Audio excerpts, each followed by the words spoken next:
So before I get to KAMAU THUGGE, there is these looming evictions in Ruai over land owned by Gerishon Kerema, and they won a court case. And I'm assuming, I'm kind of like optimistic that this is the place where we are going to finally get our ground zero for a proper revolution, because I'm trying to imagine the mechanics of actualizing this, and I'm like, okay, let's see it.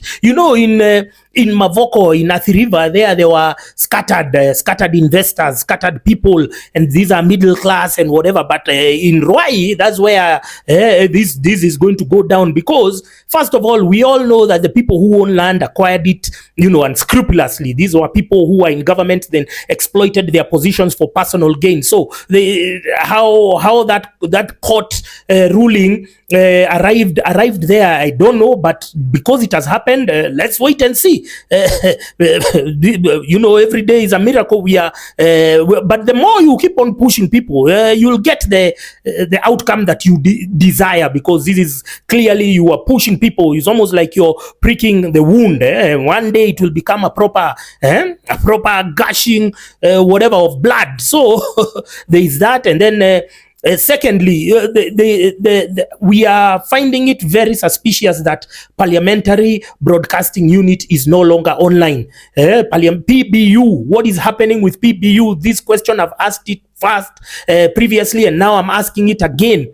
Because even when KAMAU THUGGE was meeting the parliamentary committee to give his flawed understanding of economics, I haven't gone to the kind of schools he's gone, but clearly I'm smarter than him. But so back to PBU, what has happened? The last we heard of them was in November. If you can look at this screenshot from their YouTube channel, their last publication was in 1 year ago, which was in November last year. Coincidentally, if you look at this article on the Star, in 11th November 2022, the parliamentary committee in charge paid a visit to PBU offices. Now, I saw something else that they are planning, I don't know, to a major revamp. We don't want any revamps. We were okay with what we were seeing, because we need to audit. We need to constantly vet and evaluate how our elected officials are performing. So, and we can't do that when there is a blackout. So we can't rely on Gathering Media to report at night. So we want PBU, which has been funded by taxpayers' money. We want it back online in the manner. We don't want it higher or lower. We don't expect it what. We just want it broadcast live on YouTube. You guys are talking about, I don't know, investing in a new TV station. What? There is YouTube now. Who is talking about TV stations? Who is watching TV these days? So PBU, get back online, or we need somebody to verify for us if it's EACC who has stolen money. Why isn't it online? Yeah, because we wanted to verify what KAMAU THUGGE was talking about. This is somebody, he goes there, he knows that the shilling has tumbled because of poor fiscal monetary policy he is implementing. Him and Patrick Njoroge were mentally flawed individuals, because these are people who follow what the World Bank and the IMF tell them without any second thought as to the consequence of the economy. They just raise interest rates. They do everything that the World Bank and IMF tell them, because they are products. These are orphans of the World Bank and the IMF system, and now they are clutching at straws, claiming that the Kenyan shilling was overvalued by 20% to justify its decline by 20%. You see, these are people who don't have ideas. Instead of him going to say, because central bank is in a position to guide, is in a position to direct government into interventions that will strengthen the shilling, and right now we are importing more than we are exporting. Why? Because and trust me, I've not gone to any school, but this is common knowledge. It should be known by somebody there who pretends to be, I don't know, a chartered accountant on all these fancy names to just describe that you are a glorified thug. And I told you that we need to first socially arrest these people. KAMAU THUGGE, if he's a member of any members club or country club there, or golf club or whatever, you start arresting them there. You start giving them the cold shoulder there. Don't talk with them. Don't have small chat with them, because these are the people who are destroying our economy, and they are not many. They are not more than 50. KAMAU THUGGE being one of them, Patrick Njoroge being one of them. And why would you waste time listening to crap just because he's your member or he's your buddy, golfing buddy or anything? So start arresting them socially. I'll give you an example.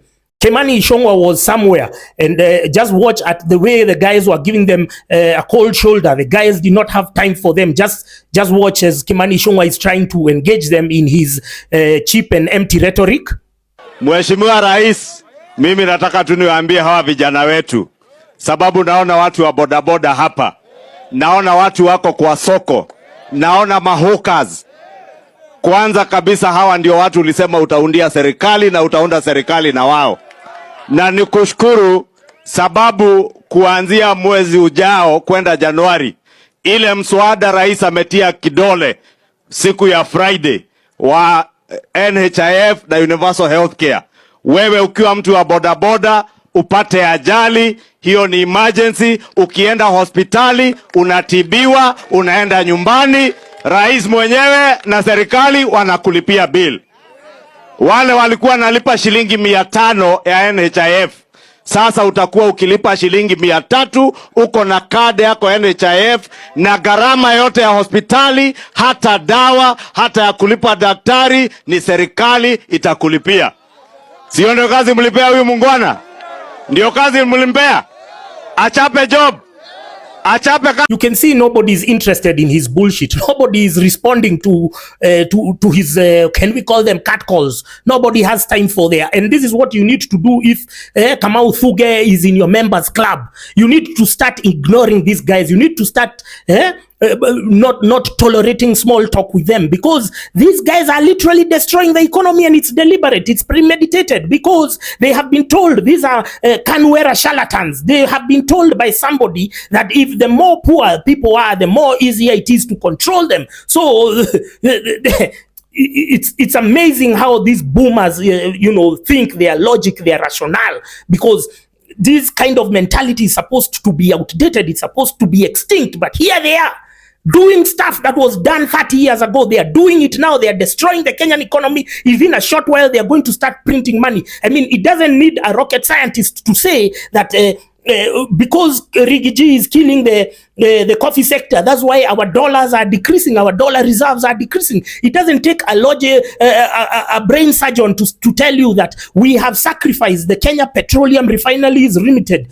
KPRL in Changamwe, so that we can give a preference to importers who are and now here we used to refine our crude oil and make the retail cost cheaper. We could even refine for our neighboring countries, but here we are giving a country, we destroyed that company, we destroyed the refinery, and then here we are giving this company called Gulf Energy, owned by who?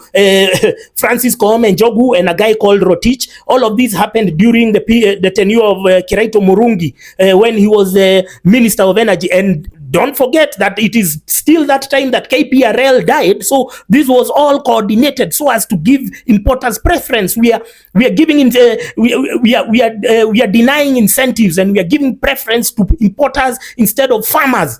Farmers are getting hammered left, right, and center as regards to taxes on their inputs, on their machinery, on the electricity. Electricity, first of all, is being inflated for no good reason, so that we can sustain contracts of independent power producers. So we are equally destroying the economies just so that we can pay a few lunatics who have contracts, and they are not even supplying. They are not even supplying electricity to Kenya Power. Here, this is the rationale of boomers, which is why I will not tire to remind the young people that you're going to tell your parents and grandparents they are not voting in 2027, because we cannot have a relapse of stupidity. We cannot continue listening to their rationalization that it's better our thief. This thief is better than this one. No, we want to overhaul the entire system. We want to send all these bastards home, and we can only do it with a rational young crowd who have seen the numbers. Like we've been talking about exporters, our export being undermined by our lawmakers, by parliament. Like even what you saw with KAMAU THUGGE in parliament, that was just a scripted show. You think they're going to do anything? These guys are bribed in the toilet with 10,000. Now, do you want, and as we are being distracted by the national political imperative, your MCAs, your governors, your MPs are just stealing your devolution money, your CDF money. So why we have to now overhaul this entire system, because we are dealing with a bunch of lunatics, KANU era charlatans who have rebranded themselves and are now purporting to be the solution to the problems they've created.